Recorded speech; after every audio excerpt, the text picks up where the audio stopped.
Hello and welcome to next in the Alphabet of Application series, R is for Revision.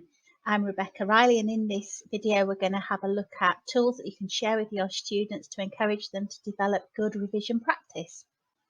The first tool that we're going to look at is Outlook Calendar for revision timetables. Students can use Calendar to pace their revision with allocated time slots for both subjects and breaks. So as you can see here, I've started building a couple of days of my revision timetable. The two settings that I've changed to help with this is the time increments from 30 minutes to 15 minutes, which gives you more options of putting in shorter breaks and what have you.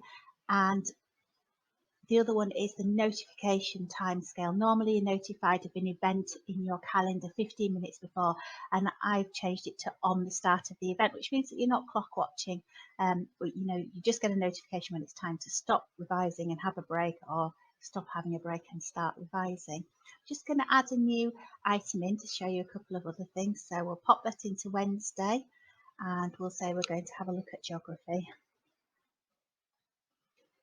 Useful thing that you can do is add something in the description suggesting what you might revise in this session. So I might have a look at Oxbow Lakes, and I could even put in a web address that I was going to revise for, or a link, or even attach a document at this point.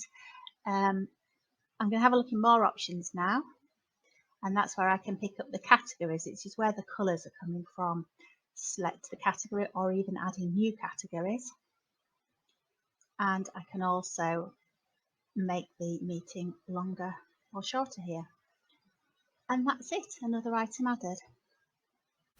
The next tool we're going to look at is OneNote for revision notes. The freeform note-taking style of OneNote makes it perfectly suitable for students to use as a note-taking tool when revising. If you would like more control, you can allocate pages to help with revision using a class notebook. So as you can see here, we've used OneNote to create an online revision notebook. Within the sections, I've added the different subjects that are going to be revised, and for each of the different subjects, I've added in a range of pages for the topics. And then each of the pages, of which you can have as many as you want, can be as wide or as long as you need them to be. And you could add information in a number of ways. You'll see here that I've added in a link to some online revision resources. I've taken a snippet of an image online. I've also drawn onto the image using the drawing pen. I could even put in an arrow. And then the other ways that students could add information to this would be to use the dictate tool, where they could describe what the image is and it would add that straight in direct from their voice, or indeed they could insert an audio file. And the audio file would create a recording of their voice, about the subject matter. The next tool we're going to have a look at is Wakelet. Wakelet is a great tool for collating online resources, and for use with revision it can be used in two ways. First of all, as a teacher, you could put together collections of related resources online to distribute via a link to your students for them to refer to. Or you could encourage your students to create their own Wakelet accounts where they could collate their own list of online resources.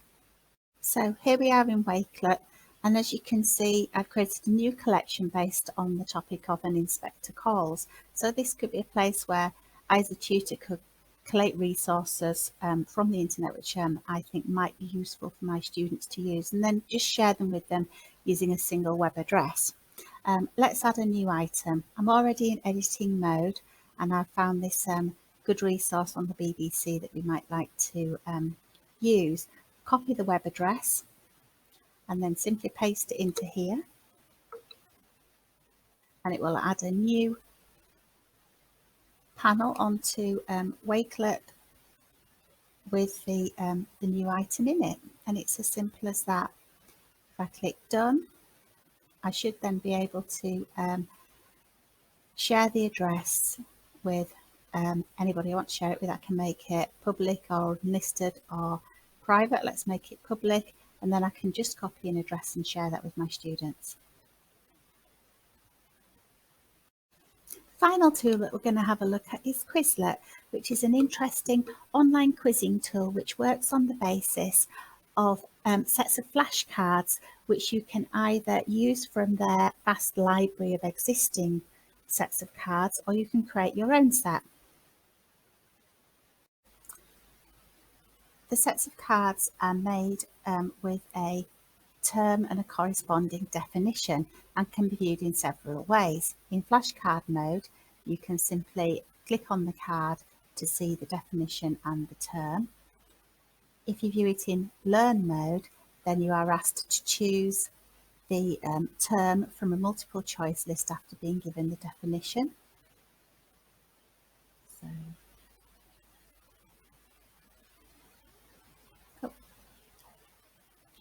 if you are in write mode, you are asked to write down the term after being given the definition. Spell mode lets you spell the term after you've given an audio file of the term. And test mode will create a test, and at the end there's even a couple of games, an asteroid based games and a matching game. Let's have a look at the matching game. So it's using the same set of cards and just turned it into a little bit of a game here. So there we go.